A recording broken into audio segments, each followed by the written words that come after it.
Você está na tempestade. Bem-vindo ao Cúpula Cast.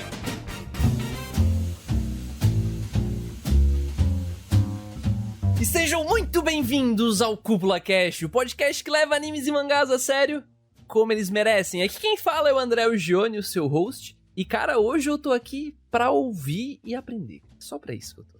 E aí pessoal, quem fala é o Dude. E hoje o nosso convidado vai dizer aonde estão escondidos os animadores de Boku no Hero. Oi gente, aqui é a Helena e eu tô com o coração a mil porque eu estou com a pessoa que eu queria estar pra conversar hoje. Sou muito fã dessa pessoa e eu quero muito aprender. Caca, hypou, hein? Hypou. Caralho, chegamos jogando o tapete vermelho. E aí galera, eu sou o Mitch e eu tô muito acanhado aqui porque estão enchendo muito minha bola. Mas... bora que bora, né? Expectativas lá em cima. Mas existem motivos, Mitch, porque não só nós aqui da Cúpula, é muito provável que o ouvinte também já conheça o projeto de vocês, que é o Sakuga Brasil. E, cara, se porventura essa pessoa não conhece, Mitch, fala um pouquinho pra gente o que é o Sakuga Brasil, quem é o Mitch, pra que todo mundo entenda por que esse episódio vai ser tão incrível. Então, o Sakuga Brasil, né, é um projeto que nasceu com o objetivo de democratizar, né, o acesso à informação com relação à animação e arte. No geral, a gente não fala tanto assim de arte, mas a gente fala às vezes. A gente acaba se focando mais em animação japonesa, nas produções japonesas, porque a gente gosta mais de anime, a gente é otaku, né? Famoso. Mas de vez em quando a gente fala sobre produção ocidental e tudo mais. De vez em quando mas no geral é isso. A gente fala sobre animação e é isso aí. Ele foi bem humilde aí, tá? Foi.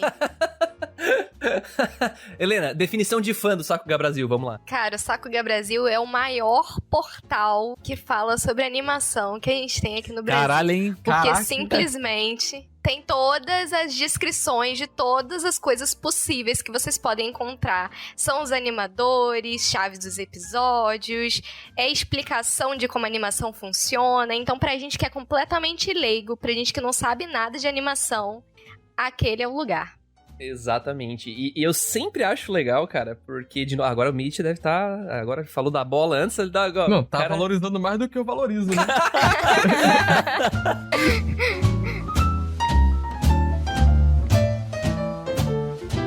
Eu tenho uma visão muito parecida com a da Helena, porque eu esbarrei em vocês sem querer no Twitter um tempo atrás, né? Eu também fui no Twitter. E eu fiquei de cara logo sim com o nível de informação que vocês passam da forma didática como vocês passam, sabe? Eu acho até massa o Mitch logo trazer uma definição de animação, porque talvez o ouvinte, né, assim como muita gente, até confunda ou use o termo animação pra coisas que na verdade não são animação. Se o Mitch quiser explicar aí pra gente rapidão o que seria animação, já entrelaçar com o que é Sakuga, é um bom jeito de alinhar já esse cast. Então, isso daí de falar de maneira didática é algo que eu sempre cobro do pessoal, da maneira mais simples possível, porque se a gente for ficar falando um monte de palavra difícil, ninguém vai entender nada. Então, o ideal é a gente falar de maneira fácil, né, simples, pro pessoal entender.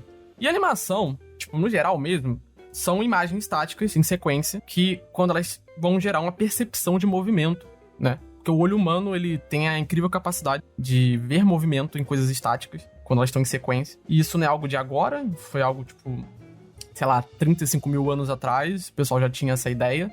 Tem desenhos em cavernas aí, onde o pessoal desenhava os bichos com 4 pares, tipo, na frente e atrás de patas, já simulando essa ideia de movimento. No Egito também teve um... Eu não vou lembrar o nome do faraó, tá, gente? Mas ele construiu um templo, acho que foi pra deusa Isis, e teve mais de 100 colunas, e cada coluna ele tinha uma pose da deusa Isis. E aí quando passava de carruagem, né, dava pra ver a deusa dançando, se movimentando. Então não é algo de agora, é algo que já existiu faz tempo, só que a gente só veio ter essa noção que o olho humano consegue captar e tudo mais, lá pro século XIX, mais ou menos. Mas a animação, no geral, é isso. E Sakuga, né, como deu pra notar um termo japonês, quer dizer quadro, frame, animação, assim. Não tem muito mistério. Só que aqui no ocidente, a gente pegou essa palavra, Sakuga, e deu um novo significado. Seria animação boa, né, no caso. Quando a gente tem uma animação muito boa, uma sequência bem animada e tudo mais, fluida, a gente costuma chamar de Sakuga. E como eu já entreguei, né, animação boa seria uma animação fluida. Uma animação onde a gente consegue ter a percepção de todos os frames que estão na tela. Então, no geral, isso é Sakuga. Hoje em dia também usam a palavra Sakuga pra quando é uma produção muito boa. Um anime que tem uma produção impecável, com uma staff muito boa, aí o pessoal costuma falar Sakuga também. Mas, no geral, é isso mesmo. De maneira simples, né? Eu não sabia desse uso pra staff também. Um exemplo, tá? Leigo aqui, seria tipo um Demon Slayer? Um negócio assim? Um Jujutsu Kaisen? Ou não é essa a definição? Eu entendi errado. Assim, a produção de Kimetsu, né, não é uma super produção, por incrível que pareça. É uma produção bem comedida dentro dos limites do estúdio lá. De Jujutsu talvez seja uma produção mais ousada, a gente pode dizer assim. Mas é praticamente isso, a produção de Kimetsu, querendo ou não, e a de Jujutsu também, são produções Sakuga, que a gente consegue ter uma produção ali de qualidade, mesmo que de Kimetsu, nem eu falei, não seja a maior produção do mundo, é uma produção que ultrapassa os padrões da indústria. Então, seria tipo isso, quando a gente vê uma produção muito boa, a gente pode falar que aquilo ali faz parte do contexto Sakuga, entendeu? Mas normalmente, Sakuga a gente usa mesmo para as animações boas que a gente vê e fica batendo palma. Aquela que fica na pontinha da cadeira. Nesse contexto, uma produção que você considere uma boa produção. Uma produção que eu considere uma boa produção é difícil hoje em dia isso, hein? Vou dar um exemplo assim. Existem animes onde tudo começa muito bem, muito bonito, e do nada desaba. Porque a indústria de animes é meio complicada. Não de anime, no geral, mas assim, a indústria de animação, a indústria criativa, a indústria, assim, faz parte do sistema que a gente vive, sistema político. Oscilações, assim, né? É que o sistema social que a gente vive, ele meio que favorece esse tipo de coisa, né? Produções muito apertadas, cronogramas... Terceirização de episódios e tal. Terceiros episódios, pessoas ganhando mal e tudo mais. É que nem eu falo, se é uma indústria, anime é realmente uma indústria. Tem uma industrialização ali. Mas, assim, existem projetos que conseguem ter boa produção até o fim. Mas outros não. Por exemplo, Wonder Egg Priority, não sei se vocês chegaram a assistir, foi um projeto que começou muito bem e depois, tipo assim, desabou, sabe? Mas a animação tá lá, bonita. Eles entregaram na madrugada, né? Da entrega, né? Uma parada assim. Sim, poucas horas antes do último episódio sair. Meu colega. Eles entregaram.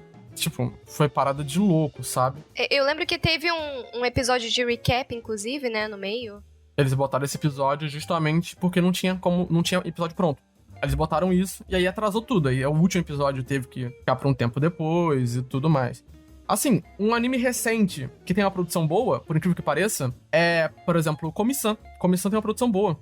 E Komi-san é engraçado que dos 7 episódios de Komi-san, 6 foram terceirizados. E é uma produção boa, é uma produção estável, é uma produção consistente. Não se perdeu, entendeu? Desculpa, pra mim não tenha ficado claro, mas o conceito de boa aí no meio seria o quê? Que fica dentro do prazo, não tá abusando do pessoal? O que seria? Isso é até interessante, porque muita gente acha que se uma produção for ruim, a animação necessariamente tem que ser ruim. Mas não é o que acontece, né? Porque quando uma animação é boa, produção é boa, no caso, seria isso. As pessoas ter tempo pra fazer as coisas, elas receberem o que tem que receber. O cronograma não estourar, ninguém... sabe, tipo, morrer pra poder entregar o anime, sabe? Tipo, nada muito em cima da hora. Hoje em dia, tudo é muito em cima da hora, né? Quem trabalha nesse mundo sabe. Mas, quando eles conseguem ter muitos episódios prontos, coisas assim que facilitem a vida das pessoas, em questão humana, né? A produção acaba sendo boa. E isso acaba refletindo na qualidade final. Porque se os animadores, eles conseguem ter tempo pra poder fazer as coisas deles, vão entregar coisas de alto nível. Mas é óbvio que tem animes que, por exemplo, o próprio Wonder Egg Priority que eu citei, tinha muita gente talentosa lá. Então, mesmo com a produção ruindo, eles conseguiram entregar coisas boas, mas é por causa do talento individual deles. Imagina se eles tivessem tempo. Sim. Um exemplo que eu gosto de dar é o trabalho de escola, sabe? Tipo assim, às vezes o professor te passa um trabalho de escola que tem 2 meses pra fazer. Aí tu deixa pra entregar no último dia, saca? Pra fazer no último dia e entregar no último dia. Às vezes o trabalho, o resultado final lá do trabalho é perfeito, tirou nota máxima. Mas aquele último dia que tu fez, que tu largou ali pra fazer o trabalho, foi um caos pra tu, saca? Mas no final o resultado foi nota alta. Então, é mais ou menos isso a ideia. Entendi. E eu até já ouvi, eu não sei até que ponto isso é, tipo, um mito, assim, mas já ouvi dizer que esse cronograma, né, ter um cronograma acertado e ter tempo pra produzir é mais importante até do que ter um alto orçamento, assim. Seria o caso? Seria isso mesmo? Porque produção de anime, praticamente, eu não vou generalizar, mas praticamente, quase todo anime tem o mesmo orçamento. E o que vai diferir isso, né, o que vai diferir um anime que consegue ter uma boa produção pra um anime que não consegue, não é o dinheiro em si. É mais a questão da produção, do tempo, né? Se eles têm um bom cronograma, se eles conseguem ter bons contatos, ter uma boa staff. Então o dinheiro, no fim, não vai ter uma grande significância. Claro que tem, né? Mas não vai ser algo que vai mudar o destino de tudo. Muita gente acaba acreditando, né? Tem até aquelas piadas, tipo, tal anime gastou todo o dinheiro em tal episódio, depois... Não é assim. Se um anime ele tem uma boa staff, ele tem tempo, ele pode, sei lá, não ter dinheiro, mas ele vai entregar algo de boa qualidade, sacou? Saquei. E tu até mencionou orçamento, é uma coisa que eu sempre tive curiosidade. É o tipo de coisa que tu sabe? Tens uma noção, assim, de um anime de 12 episódios, por exemplo? Cara, é difícil, porque não tem um dinheiro fixo, assim, de orçamento, né? Mas, geralmente, né, eles botam acima, tipo, sei lá, um anime de 12 episódios, geralmente é acima de $1 bilhão, sabe? É uma parada... Bilhão, cara. Milhão. E o meu colega tão superfaturando o negócio. Levei até um susto, que tem cada anime aí que eu pensei, caralho, esse anime aí foi 1 bilhão, mano? 1 milhão, no caso, tipo, vamos dizer ali, chega a 100 mil por episódio, assim, mais ou menos. Deve ser isso. É porque, assim, eu não sei valores exatos, porque essa parte de pré-produção, questão financeira, não costuma ser muito divulgado. O que a gente sabe é que praticamente os orçamentos são quase igual, Da sabe? parte técnica, principalmente, Então, eu meio- acredito, né? Ou não? Sim, é quase igual ali. Então, a ideia é essa, saca? Mas eu não tenho um valor exato pra dar, não. Sim. É meio... Mas Seria aquela meio fake parte news que da eles minha falam a parte. respeito de... que demora 6 meses, acho que pra produzir um episódio de anime. Isso é verdade? Então, não é que demore isso. Porque se a gente for ver aí, tem anime produzindo episódio em, sei lá, muito pouco tempo. Tipo One Piece, por exemplo, né, que é semanal. Não, o One Piece, se tu for ver, geralmente ele já tem episódios que estão sendo produzidos há algum tempo.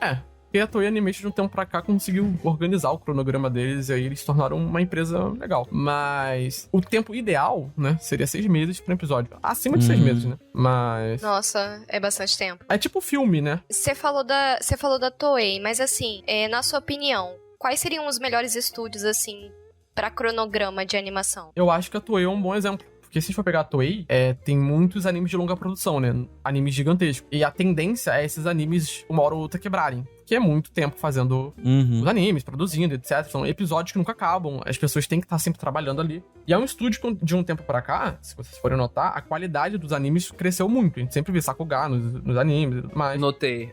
E é porque eles conseguiram se organizar muito para que isso acontecesse. O estúdio Bones antigamente conseguia lidar muito bem com isso também. Só que em 2021 não foi o ano do Bones, aí meio que quebrou. Bones é o do My Hero Academia, né? Do Full Metal também na época. Vanitas, tudo mais. É um estúdio que acaba, geralmente, né? Eu nunca ouvi nada a respeito disso, tipo, de má qualidade em questão de produção assim. É o Trigger, né? Ele consegue manter uma boa qualidade. O It Studio, depois que largou o Shingeki no Kyojin, também começou a respirar de novo. Porque vamos concordar ali que os caras só respiravam Shingeki, né? Mais nada. Atualmente, o It Studio parece outro estúdio. Tipo, você vê aí, é só obra original, é parceria com a Netflix, é um monte de anime interessante.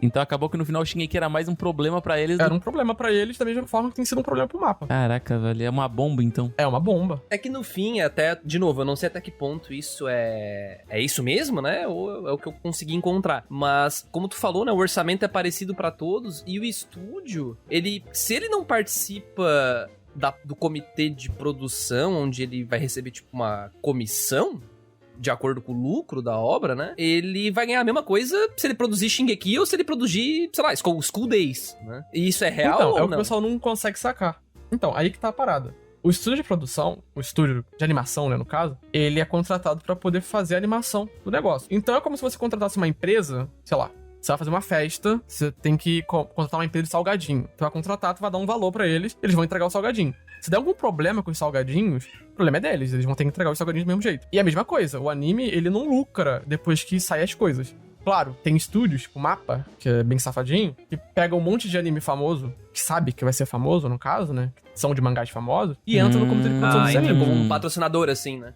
Por isso que ultimamente até, já pulando pro assunto aqui, do Mapa, a gente fala muito do Mapa, porque o Mapa, ele é um estúdio que ele abraçou esse estilo industrial e é anime atrás de anime, eles não param nunca.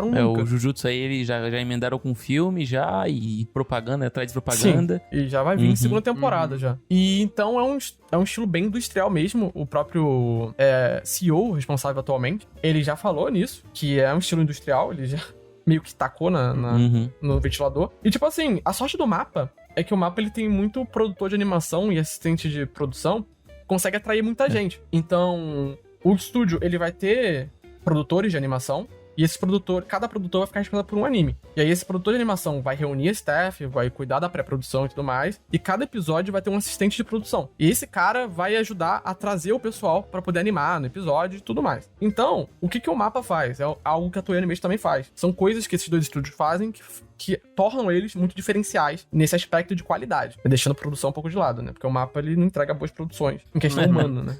Para pensar. Mas, são a questão dos animadores estrangeiros, né? Porque tem estúdios que eles não ficam contratando muita gente de fora, que não contratam freelancers e tudo mais. Tipo assim, sendo sincero, não é que seja muito caro, mas é por questão que não quer mesmo. Tipo, sei lá, o PWA Works, né? Que fez Angel Beats? Angel Beats, né? Angel Beats, Charlotte, essas paradas aí. Não é um estúdio que costuma contratar freelancers, não costuma contratar gente de fora, assim. Cada um meio que tem a sua filosofia, né, de animador. Eles trabalham com o que eles têm. E isso é ruim, atualmente, porque se for parar pra pensar na indústria japonesa, não tem mais tanto animador japonês, assim. Então eles têm que acabar recorrendo ao ocidente. Por onde eles vão? Pelo Twitter mesmo. Eles vão atrás das pessoas no Twitter. Cara, verdade, velho. Eu vi uma entrevista do animador de Dragon Ball e Jojo naquele Trash Taste. Sim. Que ele falou que geralmente é o Twitter que o pessoal usa pra deixar um link pro portfólio, alguma coisa do tipo. Sim, exatamente. E aí eles vão atrás do pessoal no Twitter, e como é um pessoal que quer, é o sonho, tipo assim, um otaku, ele faz animação e bota no Twitter. O sonho dele é trabalhar no anime. Então, na primeira oportunidade que aparece, ele vai estar lá, tá ligado? E às vezes tem produtor, tem estúdio sentando na cabeça desse pessoal. Porque é um pessoal que não entende japonês, não entende de tudo que vai estar acontecendo na produção. Às vezes, eles ganham uma bomba pra eles nem sabem. E quando eles vão ver, eles estão sofrendo lá. Mas eles fazem porque é o sonho deles estar trabalhando no anime. Mas, assim, Boruto, por exemplo, que é do Pierrot. Se eu não tô enganado, o animador estrangeiro ganha mais que o animador japonês. Eu vi um tempão atrás uma entrevista. Um tempão não, faz um ano e pouco. Uma entrevista do canal Asian Boss, onde eles entrevistam uma animadora e ela fala exatamente isso que o Mitch falou, só que ela é japonesa. Ela fala que era o sonho dela, tipo, que é a única coisa que ela sabe fazer. E aí ela trabalha de domingo a domingo, 12 horas por dia, e ela fala que, tipo, que ela ganha quase só pra pagar o aluguel. E aí a entrevistadora pergunta pra ela, tipo, tá aí, dá pra comprar comida? Sobra? Assim, ela assim, eu aprendi a me acostumar com a fome. Nossa. Eu fiquei, não pode ser, velho. Então, a parada do Japão é que, tipo, os japoneses em si, eles aceitam mais isso porque é algo quase que estrutural, né? Quase não é estrutural, é cultural, tá ali, é a cultura do trabalho. Então, eles estão sempre aquele negócio, eles têm que fazer, eles têm que terminar, e o custo de vida lá é muito alto. Então, acaba tendo esses problemas. E é o que eu sempre falo, eu falo às vezes zoando, mas é verdade. Se tivesse sindicatos mais fortes no Japão, questão de animação e tudo mais, eles iriam conseguir se organizar e iriam conseguir, tipo, brigar por direitos, tá ligado? Uhum. Porque eu não vou dizer que todo mundo lá é freelance, mas é quase como se todo mundo fosse freelance, saca? Dá pra dizer que isso é mais estrutural do que por dinheiro, porque os estúdios têm dinheiro pra pagar os animadores, só que na verdade é porque não tem mais uma sindicância pra, tipo, dar os direitos que eles realmente merecem, pra não ficar nesse abuso. Eu vou dar um exemplo do mapa. Vai sair o anime de Chainsaw Man, né? E Chainsaw Man é muito famoso, mangá e tudo mais. E tem muita gente se oferecendo pra animar em Chainsaw Man. Muita gente. Tipo, muita gente. E aí, o que eles falaram? Tipo, a maneira que eles pensam. Tem muita gente. Então vamos pagar menos. E tipo assim, mesmo se um cara não aceitar ganhar menos, alguém vai aceitar, tá ligado? Porque tem muita gente querendo animar. Então eles têm dinheiro pra pagar um salário justo, mas eles não querem. Porque eles querem lucrar mais com isso. Não tem um piso assim de salário, né? Pra animador. Não tem. Tipo, se tiver, é uma parada mais... Porque, tipo assim, aqui no Ocidente, a gente ganha por segundo animado. Lá eles ganham por corte, se eu não tô enganado. Então, por exemplo, alguém fez um layout... Eles ganham X por esse layout. E aí eles vão ganhando assim. Um layout, sei lá, ele pode ter vários cortes ou não. Então, enquanto aqui a gente ganha por segundo, né? A gente acaba ganhando mais até. Lá eles ganham por cortes. Então, um corte é como se fosse um corte de câmera. Sabe quando a câmera troca de ângulo? Sim. Assim? É um corte. Então, o cara que ganha por corte, tem cortes às vezes, sei lá, bota um plano sequência aí. Ele vai ganhar aquele plano sequência, tá ligado? Então, eu não sei se todos os estúdios têm essa mesma metodologia de cortes. Ou se, sei lá, por exemplo, caso de plano sequência, eles paguem de outra forma.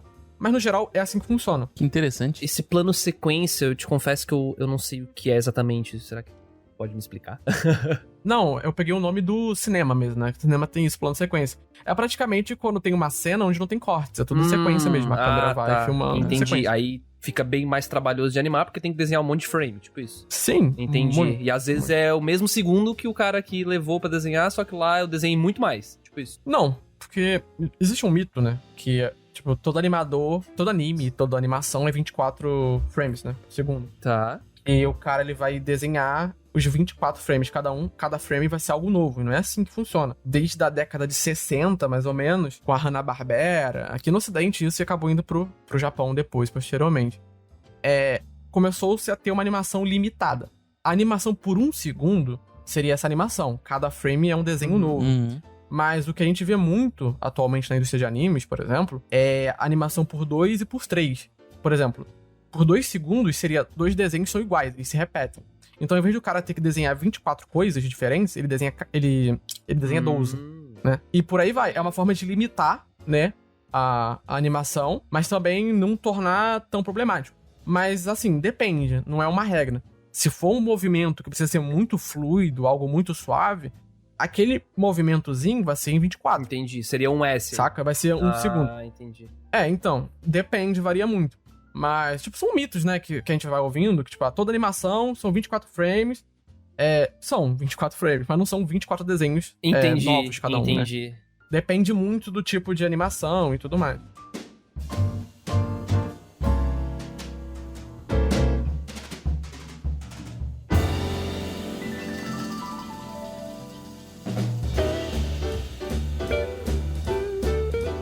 Bem, então, Mitch, uma das perguntas, assim, que sempre rondam a minha cabeça é que muita gente tem esse saudosismo com a animação dos anos 90. Você acha que teve algum tipo de queda na animação de lá pra cá? Ou se só teve mais cobrança mesmo com relação ao cronograma e aos animadores? Eu não acho que houve uma queda necessariamente. Eu acho que houve uma mudança, entre aspas. Porque, vamos entrar agora no mérito, sei lá, de design, character design.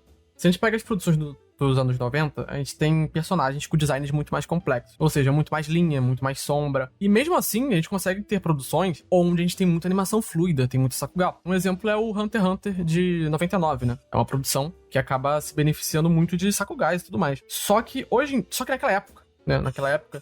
Mesmo tendo problemas de produção, a gente pode dizer que eles tinham uma produção mais saudável, entre aspas. Porque nessa faixa, tipo, década de 80... década de 90, existia muito OVA, muito filme. E aí começou a vir as séries pra TV, né, que foram se estabilizando, e não tinha tantas assim. Hoje em dia, tem muito anime por ano, muito anime por mês, muito anime por temporada. Então são muito mais produções que antigamente. Então naquela época, eles conseguiam ter produções mais saudáveis, mesmo com problemas, né, porque problema sempre teve. Desde o primeiro anime, se eu não me engano, que foi do Tezuka, de 1963, foi o Astro Boy, existiam problemas de produção. Existiam terceirizações e tudo mais, desde aquela época. Então, isso sempre teve. Não é chegar aqui e falar, não, é coisa de agora. Não é. Mas houve uma queda na qualidade de produção, na qualidade, sei lá, de vivência humana mesmo. Então, sim, nesse aspecto de produção, houve uma queda. Mas a questão de animação, eu acho que melhorou até. Porque a gente tem muito mais animadores com globalismo, né? A gente consegue ter animadores de todo mundo participando da indústria japonesa. Você não precisa mais ir pro Japão pra poder virar animador. Você pode animar lá da tua casa. Com a animação digital agora, tem muito mais possibilidades, muito mais técnicas surgindo aí. Então acho que teve uma melhora em questão de qualidade de animação, mas em questão de produção, caiu bastante. Legal, legal. Assim, também pra adicionar, já puxando uma outra coisa que eu queria perguntar. Muita gente fala muito mal do uso de CG, né, CGI em anime. O que você acha a respeito disso? Você acha que é uma animação pior, entre aspas? Olha, não é que seja pior. Eu acho que as pessoas elas estão muito acostumadas com 2D. E às vezes tem um CGI ali que acaba gerando um estranhamento. Porque o negócio do CGI, às vezes, nem é a qualidade da computação gráfica em si. É a qualidade da composição visual do anime. Porque quando o anime ele tem uma boa composição visual, né, uma boa fotografia, a gente pode dizer assim, que consegue integrar as camadas de uma maneira que não fique gerando um estranhamento, às vezes o CGI tá lá e você nem nota. Uhum. Mas, assim, o CGI em si é uma coisa muito boa. Ajuda muito os animadores. Porque, por exemplo, hoje em dia eles usam muito CGI, sei lá, mecha, em carro, cavalo, essas coisas que são objetos, animais, coisas que são muito difíceis de animar. São complicados de animar. Estão sempre em movimento, né? Estão sempre em movimento, muitos detalhes, sabe? Tipo, imagina você animar um carro, um mecha toda hora. Sei lá, o único estúdio que consegue fazer isso atualmente é a Sunrise, tá ligado? Tipo, Shingeki teve agora, né, os titãs em CGI, no início o pessoal estranhou, mas é algo muito bom pros animadores, melhora a condição de vida deles. Eles não precisam ficar animando aquelas coisas super complexas, né? Eu vi que vocês tinham também comentado sobre a composição de Jujutsu, seria nesse sentido também, né? Do CGI e do 2D se misturando ali, que não deu muito certo. Sim, porque também o CGI de Jujutsu, ele é muito áspero. Ele não é um CGI, ele é completamente polido ali. É um CGI que parece meio bruto. Só que o problema de Jujutsu em si é que a composição visual dele deixa camadas, tipo, básicas, que deveriam estar integradas, tipo, o cenário e o personagem animado, meio distante. Tem cenas ali, tipo, do animador do Keiichiro Watanabe, que é um animador que ele é muito extravagante, ele torna os personagens bastante... parece que estão molengas ali na tela, correndo. Então, quando tu pega uma animação dele, os personagens estão correndo na tela, parece que eles estão deslizando na tela. Porque ele não consegue ter uma integração boa, uma integração sólida entre a camada do cenário com a camada dos personagens, né? E animados, que a gente chama de célula. Então, nossa, acaba tendo esse tipo de problema. E também o caso do CGI. Porque o CGI de Jujutsu não foi dos melhores em si. O de Shingeki no Kyojin, ele é terceirizado, praticamente. Então, é um CGI totalmente diferente. Mas, assim, aproveitando que foi o CGI, hoje em dia tem tido muitas produções totalmente em CGI. A Netflix gosta disso. Por exemplo, a Netflix tem investido em animes. E CGI é bom. Por incrível que pareça, produções em CGI são mais caras que produções em animação tradicional. Porque pra você trabalhar com CGI, você tem que ter um conhecimento a mais, você tem que ter uma formação. Então as pessoas que trabalham com isso acabam ganhando mais. Elas acabam cobrando mais. E só que é mais saudável também em questão de produção. Porque, por exemplo, uma coisa muito comum com a animação em CGI é a animação de esqueleto. Que você cria um modelo de personagem em CGI e tudo que tu vai fazer é ir movimentando esse personagem, frame a frame, pra gerar o movimento dele. Não tem que desenhar, né?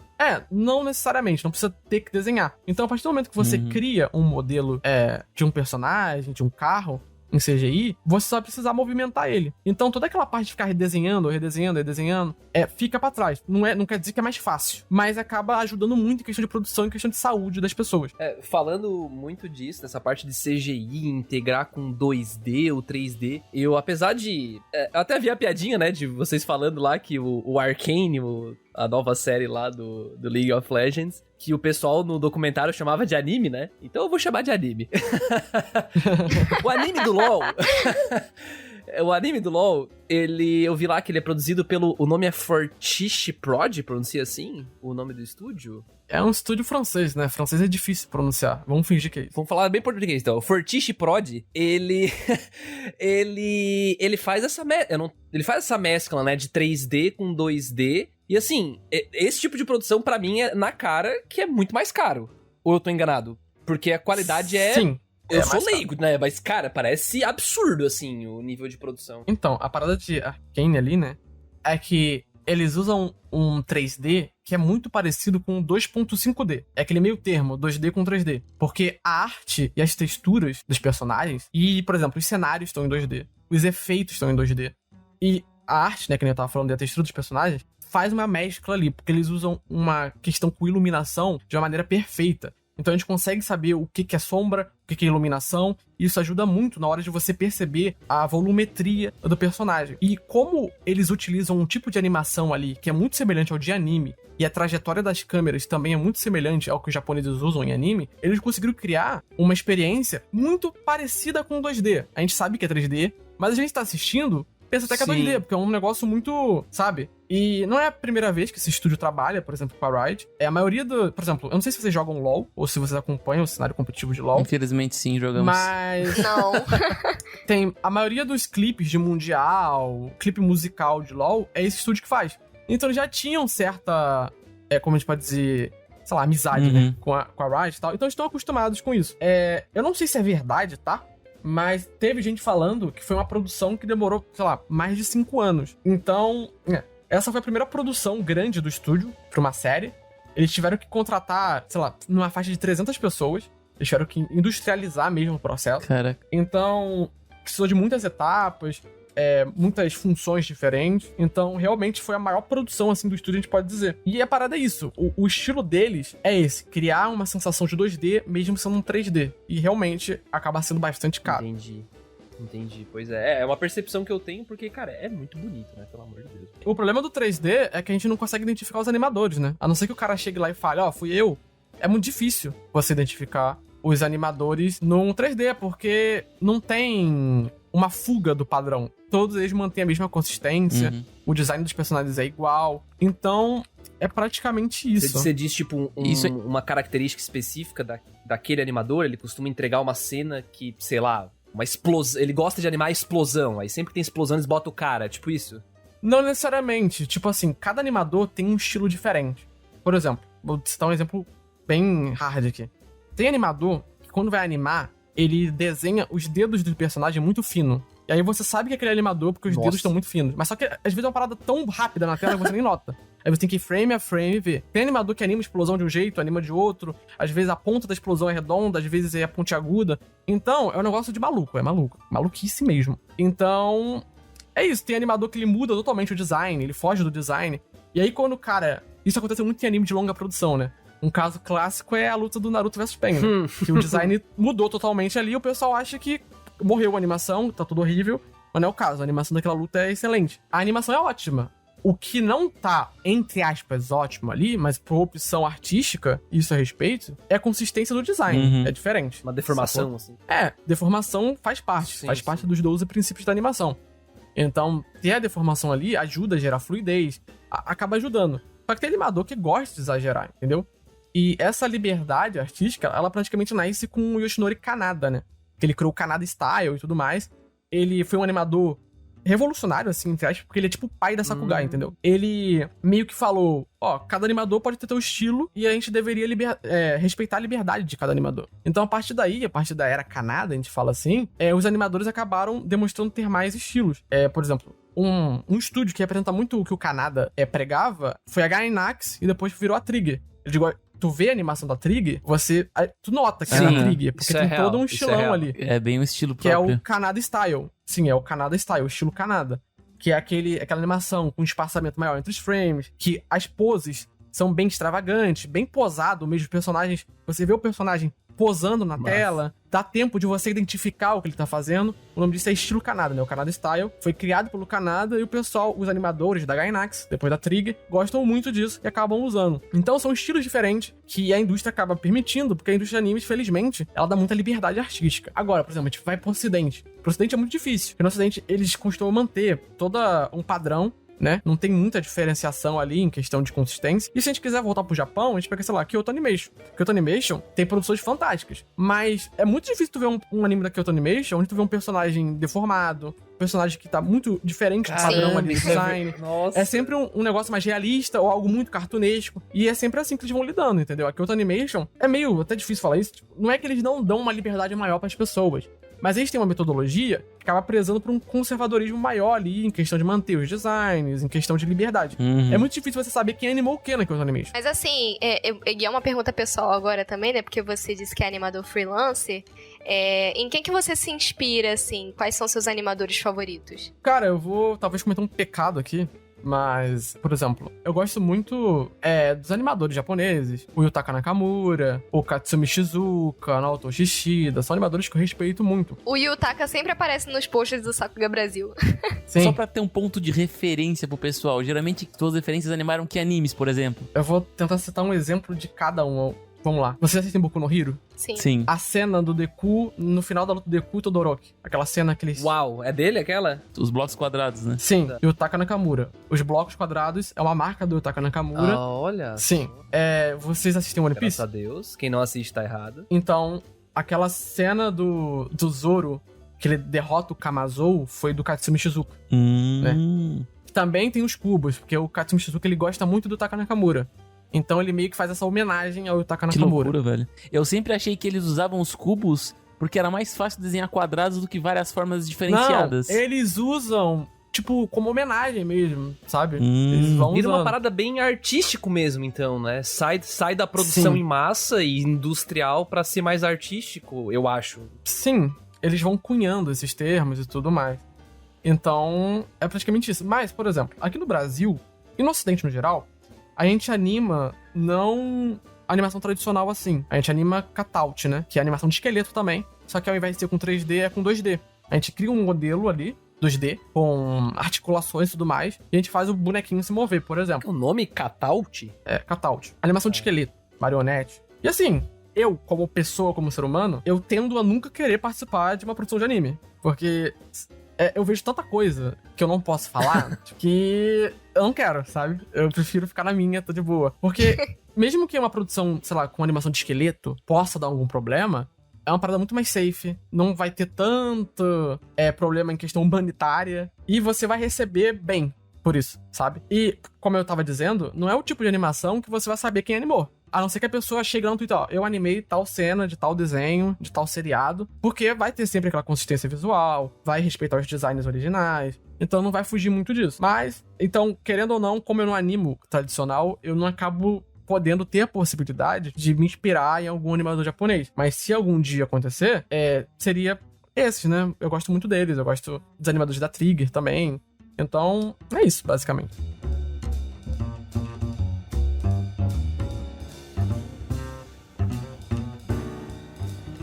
Eu quero já emendar uma pergunta aqui, já que tu tinha comentado de Boku no Hero antes, né? E o Estúdio Bones esse ano ele deu uma pequena desfalcada na animação da última temporada, né? Sim. E eu queria perguntar se o fato de eles eu sei que eles terceirizaram muito pouco os episódios, né? Se foi devido ao filme mesmo, se geralmente quando esses estúdios fazem esse filme, juntamente com a animação, é a mesma equipe que anima, e daí acaba desfalcando na animação, aí deixa tipo, sei lá, 2 animando e 10 o filme, por exemplo. Não. Atualmente, Boku no Hero, o anime, ele tem uma staff pro anime, e o filme tem uma staff pro filme. Não é à toa que, por exemplo, o diretor de Boku no Hero, ele virou diretor dos filmes. Aí ele virou diretor-chefe no anime, que é uma posição só de supervisão, ele não tem uma atitude maior ali, e botou outro diretor.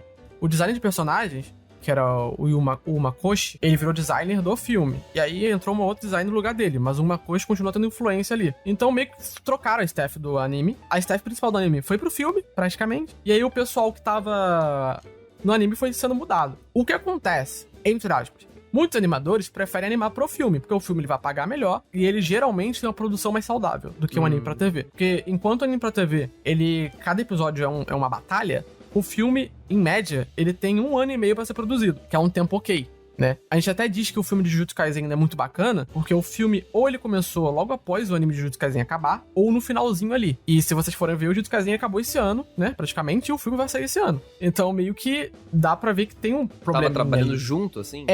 Mesmo staff. Os caras nem pararam, os caras só emendaram. Caso esse fosse o problema, né, no caso, justificaria até porque Jujutsu Kaisen nos últimos episódios acabou enfrentando uns problemas de produção. Então justificaria. Mas eu acho que acabou o anime e logo em seguida eles começaram um filme. Que é o que acontece com Boku no Hero. A partir da segunda temporada, Boku no Hero virou um anime de longa produção. Só que ele tem pausas, né, na exibição. Só que em questão de produção, acabou uma temporada, começa outra. Acabou uma temporada, começa outra. A gente não tem essa pausa frequente, que nem as pessoas pensam que tem, porque demora, tipo, 1 ano pra ser uma temporada nova. E a questão do Estúdio Bones em si, é que o Estúdio Bones ele é dividido em 5 subestúdios, né? O A, o B, o C, o D e o E. E o Estúdio A, o Estúdio D, foi o estúdio que fez o anime do Skate. SK8. Então, esse anime ele quebrou totalmente, tipo, ele morreu assim. E quando ele quebrou totalmente, o Bones, né, o subestúdio D, apertou o botão do desespero e pediu ajuda pros outros subestúdios. E isso acabou influenciando nos outros subestúdios. Porque o estúdio de Boku no Hero, que é o subestúdio C, ele terceirizava muito pro estúdio D. Mas como o subestúdio D tava completamente quebrado, ele teve que ir lidando da forma dele. Isso também acabou refletindo em Vanitas, que foi do subestúdio A, que acabou tendo problema de produção também. É um castelo de carta, basicamente, né? O problema foi esse. Acabou virando esse. Então o Estúdio Bones, nesse ano, acabou tendo esses probleminhas aí. Eu até fiquei surpreso que eles anunciaram logo Bungo Stray Dogs, né? A temporada nova, a 4ª temporada. Porque é do estúdio do Skate, né? Do subestúdio do Skate. E pelo que a Crunchyroll falou, vai ter uma 4ª temporada e logo em seguida vai ter uma 5ª temporada. Caraca, velho. Então, eu fico preocupado, porque eu não sei muito bem se eles conseguem lidar com isso. Olhando de longe parece que é falta de organização, sabe? Sei lá. O que tu acredita, Mitch, assim, que é o princípio, seria mesmo esse esquema de, como tu falou, né, a estrutura social mesmo, como funciona essa indústria que gera todos esses problemas principais, assim, de cronograma, porque até que ponto, né, será que vale a pena? Será que é porque o marketing já anunciou tudo, sabe? Não sei. Pô, assim, da mesma forma que aqui no Brasil a gente tem uma influência muito grande de novela, as emissoras, elas acabam patrocinando novelas e tudo mais. Lá, as emissoras, elas patrocinam animes. Eu acho que o maior problema, talvez, seja essa grande influência das emissoras. Elas cobram o tempo para que o anime esteja no ar. Porque tem uma grade ali, o anime tem que estar naquela grade.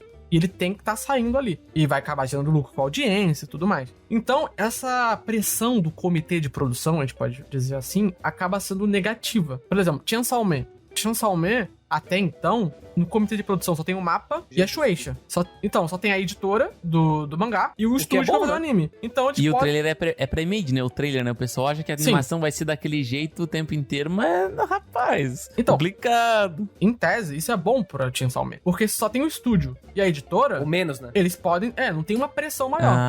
Não tem uma grande pressão em cima deles, entendeu?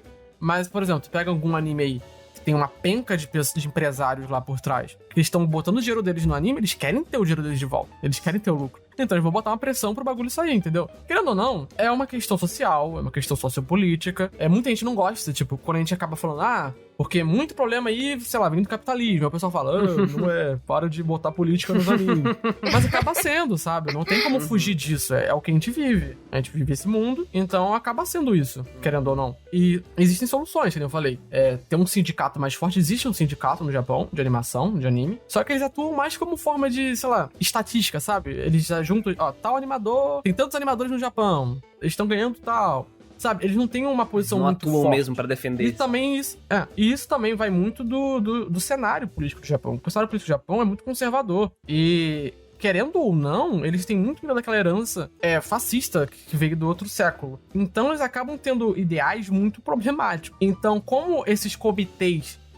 comitê não, né? Sindicatos e tudo mais, acabam tendo uma preferência pela esquerda, acaba tendo conflito político e tudo mais. Então é uma questão muito maior do que muita gente imagina. É muito maior do que o anime em si, né? É muito mais fácil pro Otaku chegar no Twitter e falar, tal estúdio tá de sacanagem e tal, do que parar pra pensar que tem todo um contexto por trás ali que talvez esteja influenciando naquilo, sabe? E, tipo assim, eu acho até engraçado, porque, por exemplo, quando algum anime ele faz algo muito bom, geralmente a pessoa vai lá e fala, tal estúdio é muito incrível, o mapa tal, mas nunca para pensar que tinha uma staff, tinha pessoas ali que fizeram aquilo, não foi necessariamente o estúdio, porque geralmente, grande parte dos estúdios hoje em dia, eles contratam freelancers e tudo mais pra trabalhar, não são pessoas de dentro do estúdio que estão trabalhando, são pessoas de fora que estão ali trabalhando. Então se tem um episódio muito fantástico, provavelmente a culpa, entre aspas, de ser algo muito bom, é do diretor que tá lá, do storyboarder que tá lá, são dos animadores que tá lá, não é do estúdio em si, tipo, episódio 19 do Demon Slayer lá, o pessoal levantou, meu Deus, o Futable é o melhor estúdio de todos e tal. Sim, mas não é o Futable, sacou? O pessoal acabou ficando muito animado com aquele episódio e, tipo, falaram, porque o Haruki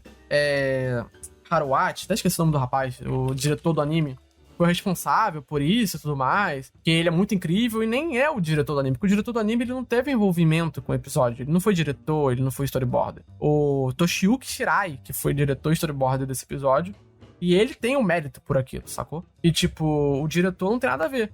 O problema é esse, a gente fica muito atrelado aos nomes principais da staff. É que no fim quem assina foi ele, tipo isso, né? Então o nome tá dele, aí... Não, o nome tá do cara, do Toshiyuki Shirai. Só que é muito mais fácil, quando você vê um episódio muito bom, você falar, nossa, a culpa é do diretor do anime. Você não pensa que um episódio pode ter um diretor diferente. Porque num anime, cada episódio vai ter uma staff diferente, praticamente. Vai ter um storyboarder, vai ter um diretor, vão ter animadores diferentes. Geralmente, tá? Porque às vezes não acontece. E aí dá problema, porque as pessoas ficam trabalhando em sequência e elas morrem. Eu acho que isso é uma coisa até que tu comentou lá no blog do Sakuga, que às vezes tinha episódios de Boku no Hero que tinham meio que uma preparação pra ser uma animação bem fluida e bem legal, só que tem que reduzir a qualidade da animação pra ficar parelha com os outros episódios. Sim, porque se a produção tem problemas, não adianta você fazer algo muito ambicioso se a produção não vai conseguir lidar com aquilo. Acompanhar, né?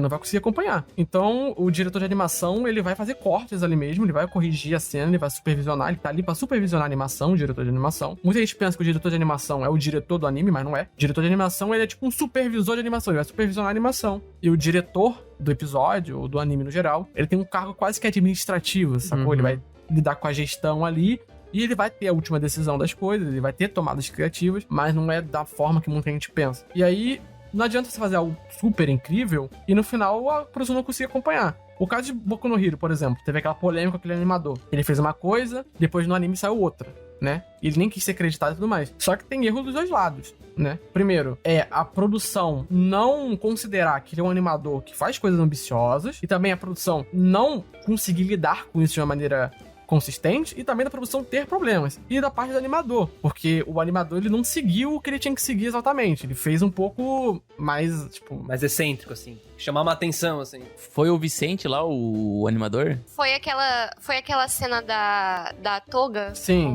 do Vincent Chansard, do animador francês. Então ele meio que fez algo a mais também ali, que não deveria ter feito, e acabou dando o que deu, né? Cara, eu acho que tem um parênteses legal pra adicionar sobre o tópico anterior que a gente tava falando, que talvez o ouvinte não esteja ligado, e até o Mitch me corrija se eu estiver errado. Mas muita gente tem essa dúvida, né, dentro dessa indústria dos animes, como que de fato gera lucro, né? Porque a gente até falou antes, tem um comitê de produção investindo, porque ele vai querer ter esse retorno. Por isso que tem a parte de pressão, que a gente comentou antes e tal. Só que talvez não esteja claro pra todo mundo como que monetiza isso, né? E, na verdade, eu gosto sempre de falar que... Gosto não, né? Mas é que o anime é uma grande propaganda, no fim. Ele divulga a marca, né? O Naruto divulga, o anime de Naruto divulga produtos Naruto, né? Então, mangá, camiseta, qualquer coisa que tenha a marca Naruto vai vender mais por conta do anime, né? Então, o anime em si, né, Mitch, eu posso estar enganado, não é o que gera lucro real, ainda mais hoje em dia com o streaming, né? Ou eu tô enganado? A venda de licença pro streaming acaba gerando lucro. Sim. Eu não sei se existe uma matemática ali de, por exemplo, deu tantas visualizações num país e vai fazer um pagamento igual é. Porque, por exemplo, canal de televisão, geralmente, eles pagam as pessoas e tudo mais.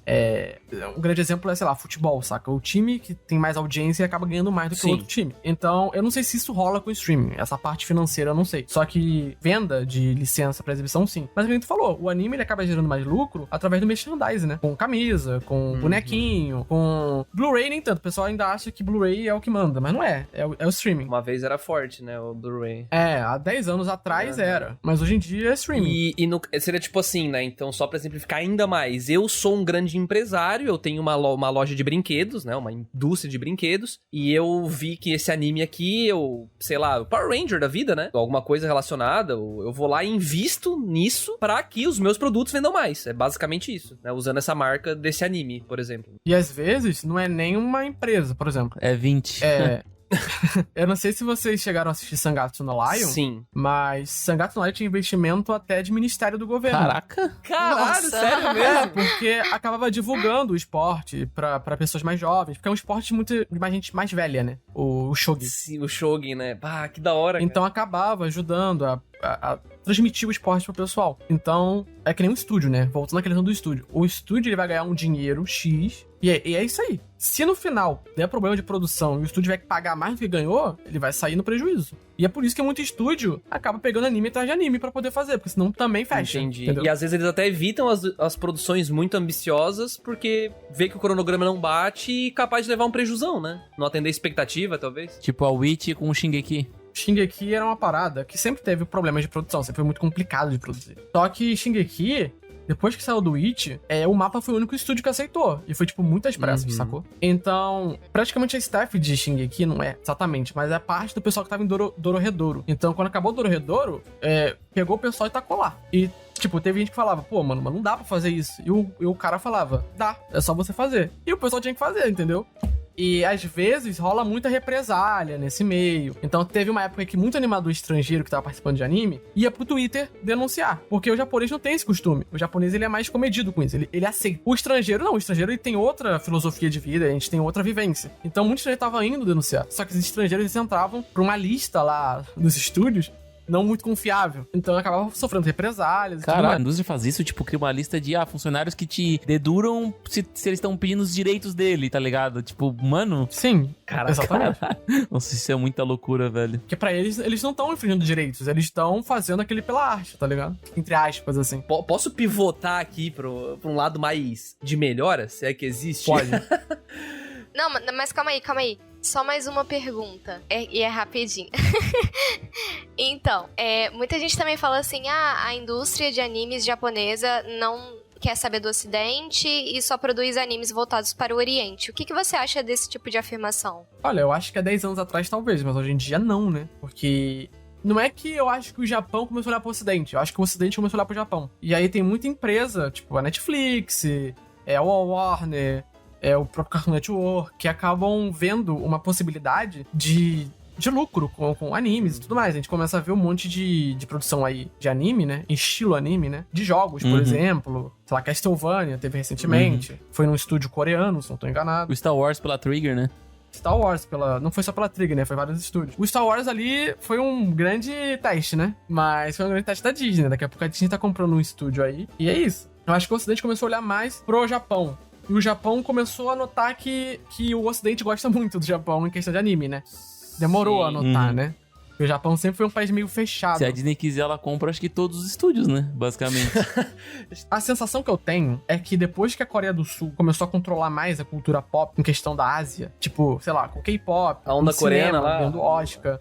E aí eu acho que o Japão meio que olhou pra isso e falou, pô, mas era a gente que tava ali, né? E aí eles começaram a notar que anime dá lucro e o pessoal do anime do mundo todo assiste anime. E aí eles começaram a querer ter uma participação maior e tudo mais. Existe investimento governamental nisso, que é acho que eu não lembro agora o nome, mas é Japão Kawaii, algo assim. Que eles tentam fingir que o Japão não é um lugar horrível em questão social, com animes e jogos e tudo mais, aí é tudo kawaii. Em vez de tratar, eles fingem, cara. Eles queriam uma maquiagem, né? Pra fingir que o Japão é Akihabara e todo mundo tá feliz, não tem pobreza, não tem nada. Mas é uma questão turística e tudo mais. Só que assim, é que nem a gente tava conversando. O Japão, ele liga assim pro Ocidente, tá? Ele liga pra opinião do Ocidente. Só que porque eles viram que com o streaming tá gerando muito lucro. O streaming ele gera mais lucro que o Blu-ray. O Blu-ray é uma parada que só o japonês vai comprar. Mas o streaming não, é algo que vai pro mundo todo. E como tem muita empresa, que nem eu falei, tipo, Netflix. A Netflix tem uma parceria com o Witch. A maioria dos animes originais que o Witch faz, sai na Netflix. Mas não é que a Netflix esteja, sei lá, fazendo animes, investindo grande em animes, não. Não é que a Netflix esteja sendo, né, produtora de animes. Mas eles compram os direitos, fazem parcerias e tudo mais. E tem até um vídeo que eu falei sobre isso, né, que eu acho isso positivo. Porque as empresas ocidentais, grandes como a Netflix, se envolvendo, entre aspas, em produções de anime, é algo bom, porque acaba ajudando a evitar grandes problemas. Porque, por exemplo, uma empresa que nem a Netflix não vai querer ter o nome dela envolvido numa polêmica de trabalho escravo e tudo mais. Então, faz tem sentido. um puxão de orelha. Rolou isso com o Mapa, recentemente. Um animador, ele denunciou o Mapa por questão salarial e tudo mais, e aí botou o nome da Netflix no meio, porque falou que o anime era pra Netflix, ia sair na Netflix. E aí, tipo, questão de horas, tá ligado? O Mapa já fez uma carta, só que o Mapa foi meio babaca. Botou a culpa no animador e tudo mais. Só que tirou deles da reta, tipo, a Netflix não tem nada a ver e tal. Porque, no mínimo, tomou um puxão de orelha, sacou? Então, é bom. Muita gente acha que, porque o Ocidente vai censurar e a lacração. Não é isso. Não é isso que vai acontecer. Mas vai acabar tendo uma influência em questão de trabalho mesmo. Porque o Ocidente acaba, com questão de trabalho, tem muita empresa aí que faz esse trabalho análogo à escravidão, a gente sabe disso. Ninguém aqui é inocente, ninguém aqui é burro. Mas eles gostam de manter uma boa aparência. Então eles não vão querer que o nome deles é atrelado com coisas assim. Então, muito possivelmente, essa introdução, né, das empresas ocidentais nesse mundo de produções de anime acabe ajudando positivamente nesse aspecto. Mas, só pra fechar a resposta, que eu andei pra tudo que é lado aqui e não fechei a resposta. Eu acho que o Ocidente tá olhando mais pro Japão e o Japão tá olhando mais pro Ocidente.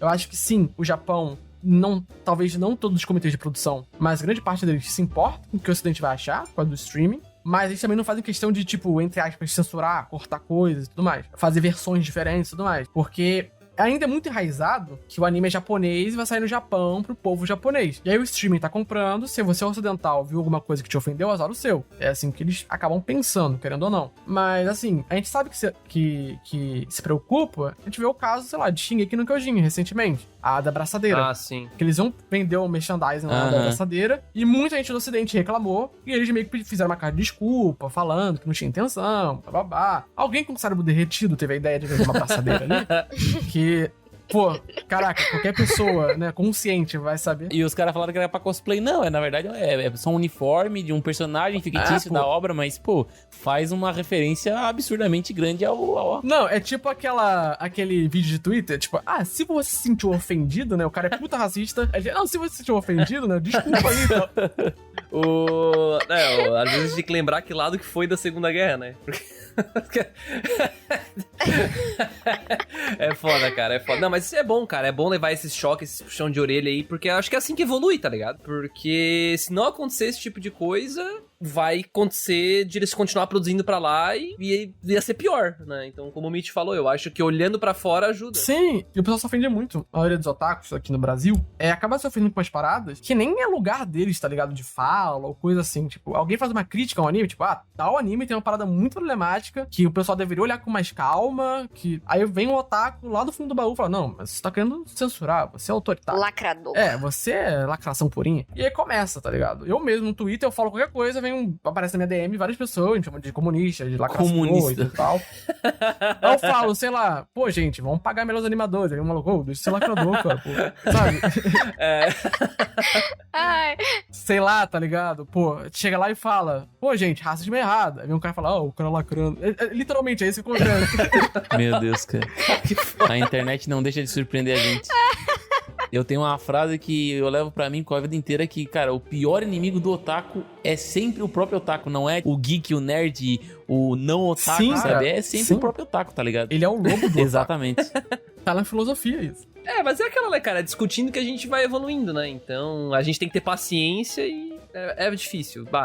É muito difícil. Ser comunicador, né, influenciador, digamos assim, é muito difícil. Eu não fico pagando de fiscal, por exemplo, questão de animação. Eu não fico mais pagando de fiscal. Antigamente eu fazia até umas piadinhas, mas o pessoal começou a levar muito numa vibe meio, olha lá, tá sendo babaca e tal, arrogante. Mas assim, não é... Eu não gosto nem de ser de fiscal, porque eu não julgo quem não entende de animação. Às vezes o cara, ele trabalha o dia todo e senta a bunda no sofá pra ver um anime, e é isso. Aí, às vezes ele acha feio, ele vai na internet e fala que é feio. Assim... Mas a parada é que, se eu vejo uma pessoa falando e ela tá disposta a aprender, a entender, o diálogo é sempre bem-vindo. Só que tem gente que você vê que mesmo você explicando tintim por tintim, a pessoa não quer entender. Ela propositalmente não quer entender. E aí não tem o que tu fazer, saca? A questão do mundo otaku ser tão tóxico assim é porque muito otaku é novinho, tem, sei lá, 15, 16, 17 anos. Na minha época, que eu tinha 15 anos, ou mano, menos. eu tinha uma cérebro derretido também. Eu tinha 15 anos de idade, meu cérebro era uma merda. Não funcionava. Assina embaixo. E tipo, tem muito influenciador nesse meio otaku, que fala bonito, que sabe, é entendedor dos roteiros, do mundo dos animes, e aí acaba influenciando negativamente, sacou? Uhum.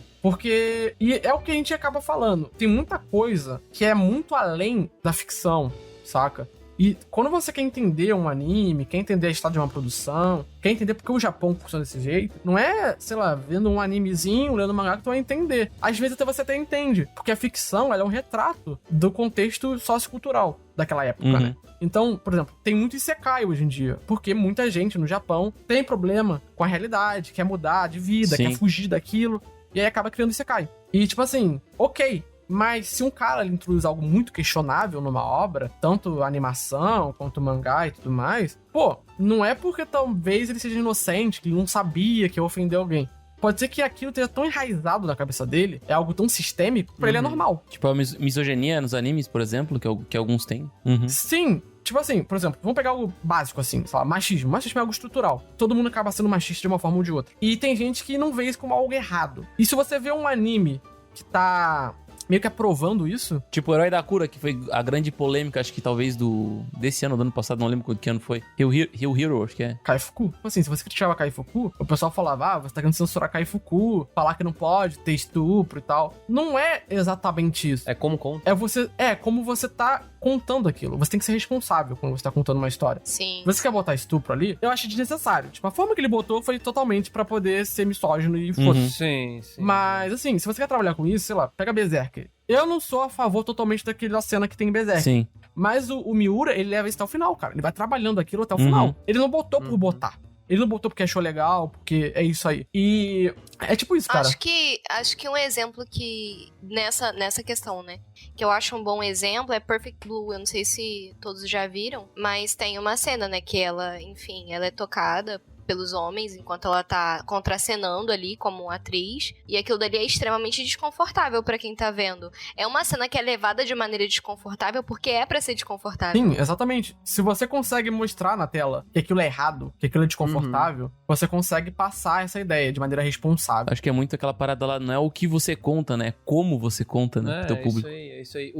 Tem uma cena também bem icônica em Banana Fish, eu não sei se vocês assistiram, mas quando fala um pouco sobre o passado do protagonista, né? Um dos protagonistas, do Ash. E, evidentemente, todo mundo sabe o que tá acontecendo, mas não tá mostrando, sabe? E mostra a reação dos personagens ao ato e como foi algo ruim. Então, eu super aprovo esse lance de que é como conta. Sim, você pode botar qualquer assunto que você quiser, qualquer assunto polêmico você pode pôr, mas aí você tem que ser responsável pra poder contar a história de forma que fique óbvio que aquilo é errado, que aquilo é desconfortável e que não seja irresponsável, porque vai ter gente que tem um pensamento ali veiculado na cabeça que às vezes nem sabe que é errado, que vê uma parada dessa e pensa, tá tudo bem então, né? Cresceu então é vendo em casa, né, cara? Às vezes professor na sala de aula é assim, então é complicado. Cara, é pior que eu acho muito louco essa questão cultural do japonês ele ser mais reservado, e isso refletia muito na animação em si, né? Nesse surto de Sekai que teve, né? Até de jogos, né? Então, tipo, eles misturam muito o que eles gostam. Eles gostam de jogar muito e tem muito Isekai porque tem aquela questão de que eles não querem viver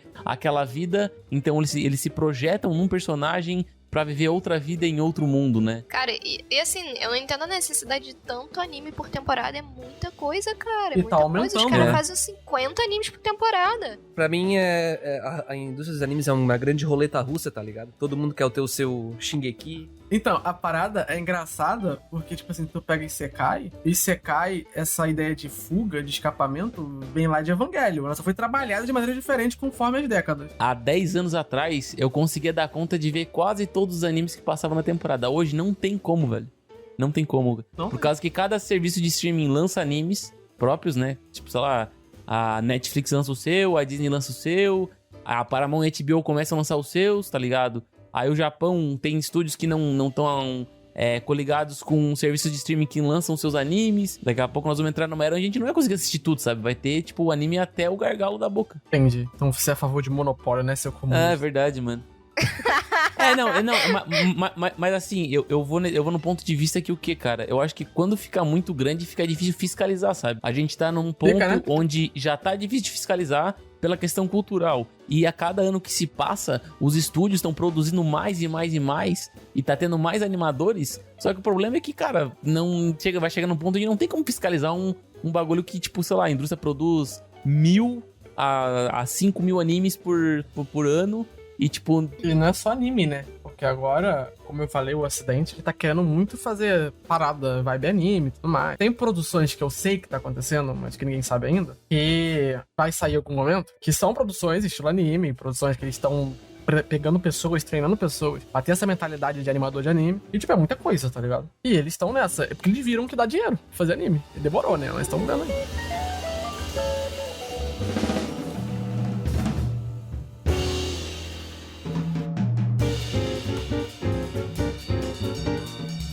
Cara, entrando nos finalmente aqui, eu acho que não pode faltar nós aqui, ou principalmente o Mitch, dar a opinião dele, sobre aquela pergunta clássica, né, de que o quanto que a animação pesa pra vocês, né, no anime. Tipo, aquele lance de que, entre aspas, só a história importa pra mim, né, tipo, a animação não importa, sabe? Então, eu queria começar ouvindo a opinião do Mitch e depois do Dude e a Helena engata os deles, mas o que vocês pensam sobre isso, assim? Então, muita gente acha que eu, e no geral eu, né, porque tem essa Brasil e tudo mais, eu prefiro animes que tem uma animação totalmente fluida e tudo mais, que eu só vou gastar de animes assim, mas não é bem assim. Eu até gosto quando o anime tem uma animação limitada, porque quanto mais limitação, geralmente, mais formas criativas eles vão ter que lidar com aquilo. Então acaba criando coisas experimentais e é mais legal. Eu não acho que a animação importe 100%, faz parte do espetáculo, é audiovisual, querendo ou não. Então tá ali. Mas eu acho que, por exemplo, a forma como a história é contada, não só em questão de roteiro, que é audiovisual. Então tem que ter um roteiro visual, que é o storyboard, que vai botar pra tela ali o que tem que acontecer pro anime, por exemplo. Então eu curto mais muito storyboard e direção, que o diretor vai executar o storyboard, do que uma animação em si. Eu acho que essas duas coisas importam até mais do que animação, porque tem muito anime que às vezes não tem uma animação fantástica. Pega, sei lá, Evangelho. Evangelho tem grandes cenas, grandes sequências. Mas a animação não é 100% fluida o tempo todo. Mas Evangelho, ele é o que é porque teve um bom storyboard, boas direções ali, que ajudaram a criar todo um anime cheio de comunicação visual, cheio de metáforas, etc. Que ajudaram a construir a fama do anime. Então eu não acho que só a animação importa. Cara, eu acho que eu concordo com o Mitch, e eu acho que, pra mim, uma das coisas que mais importam é o storyboard, né? Do pouco que eu entendo, por que eu acho que o storyboard é uma das coisas que mais importa. Porque, na minha cabeça, eu acho que o storyboard, consequentemente, ele ajuda o roteiro, sabe?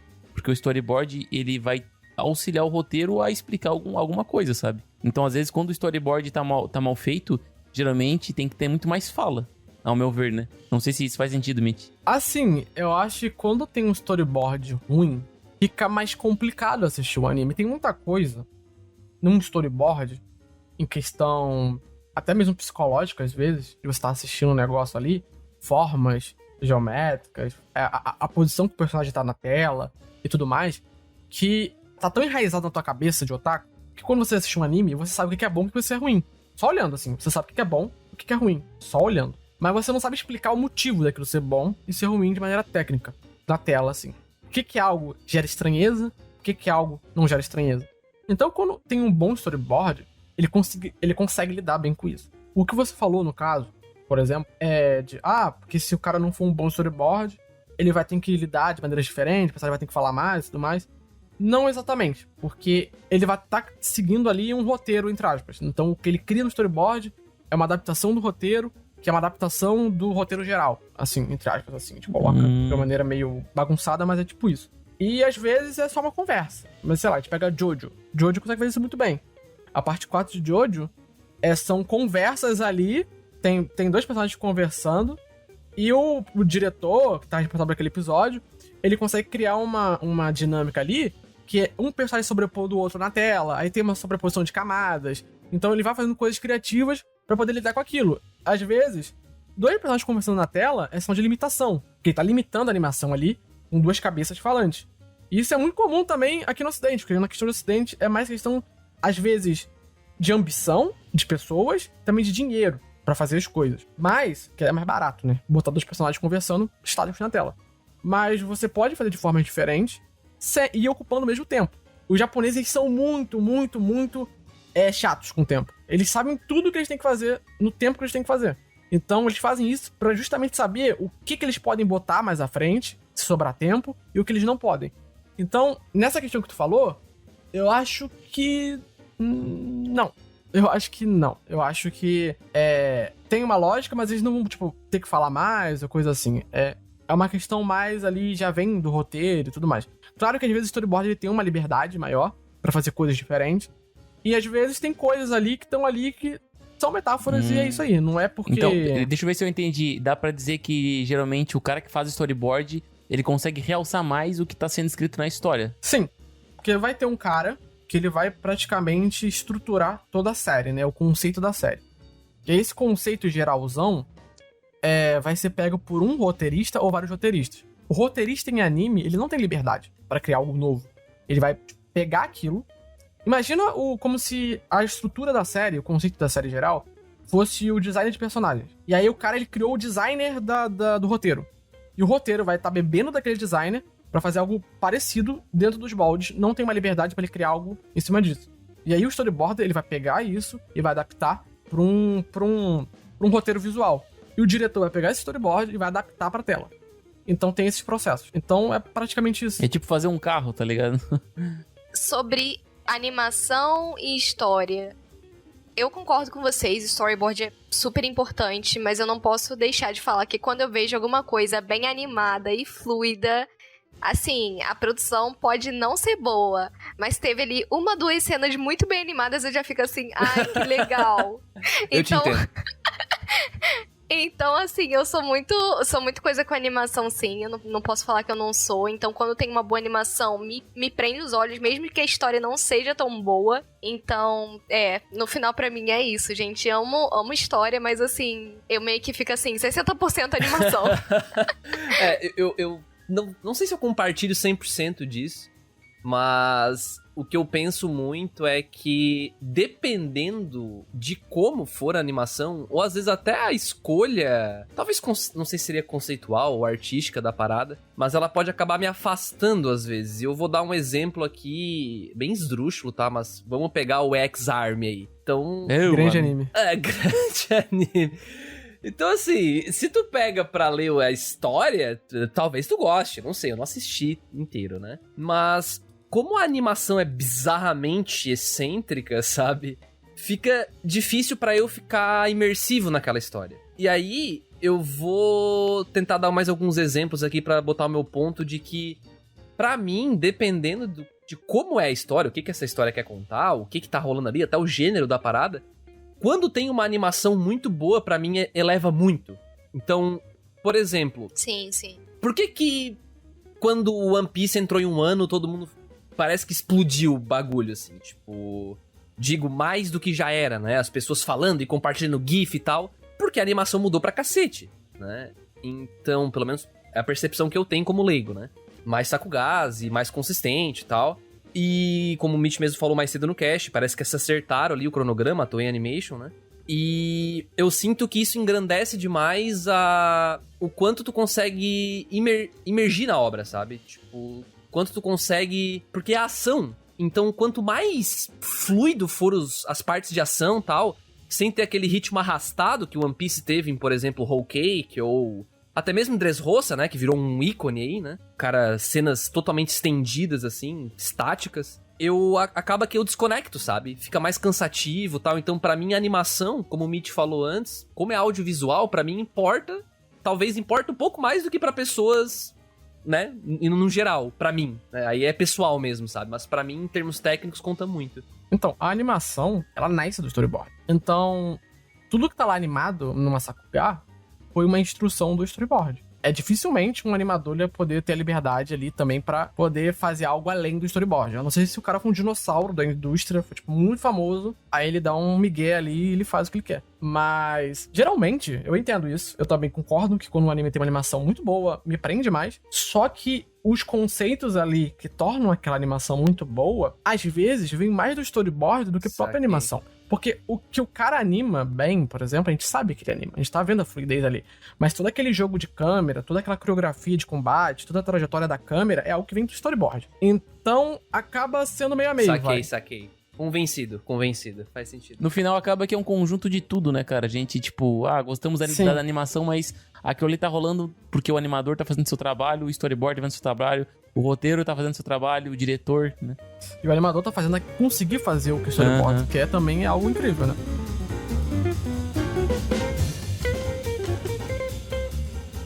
Bom, então era isso, gente. Espero que quem tem ouvido até aqui tenha aprendido tanto quanto a gente. Sem dúvidas, foi um dos casts que eu mais fiquei, tipo, vidrado ouvindo. Muito massa, um assunto que muito me interessa. Espero que vocês tenham curtido.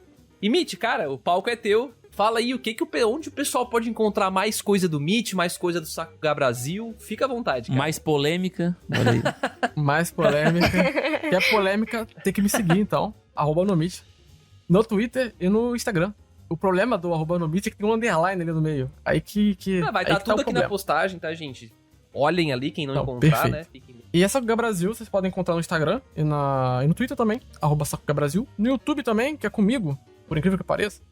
É Sakuga Brasil também, o nome. E também tem o nosso site, que é o sakugabrasil.com. E tem o podcast também, que é o SakugaCast, que fala de Sakuga. Então, tá tudo ali dentro do mesmo esquema. Então é isso aí. Show de bola, cara. Então, se você quer consumir mais conteúdo, né? Você com certeza ouviu o cast até aqui, você percebeu que o cara sabe do que ele tá falando. O time inteiro dele deve saber muito o que tá falando também. A gente sabe disso, que a gente acompanha. Então, os links vão estar todos aqui, pra todas as redes sociais que ele citou. Eu vou até separar uns vídeos do canal dele pra colocar aqui na descrição, pra você querer ver e tal, depois seguir. Se você curtir, eu acho que você vai curtir. E, cara, é isso aí. Muito obrigado pra quem ouviu até aqui. Se você quiser também apoiar a Cúpula, você sabe onde ir, lá no catarse.me/Cúpula Trovão.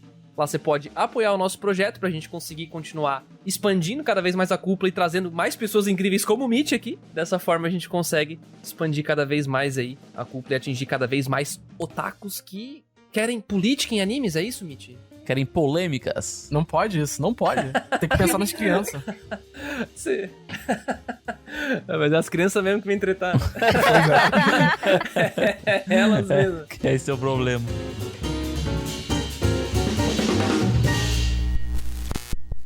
Esse podcast foi uma produção da Cúpula do Trovão. Acesse agora cúpulatrovão.com.br.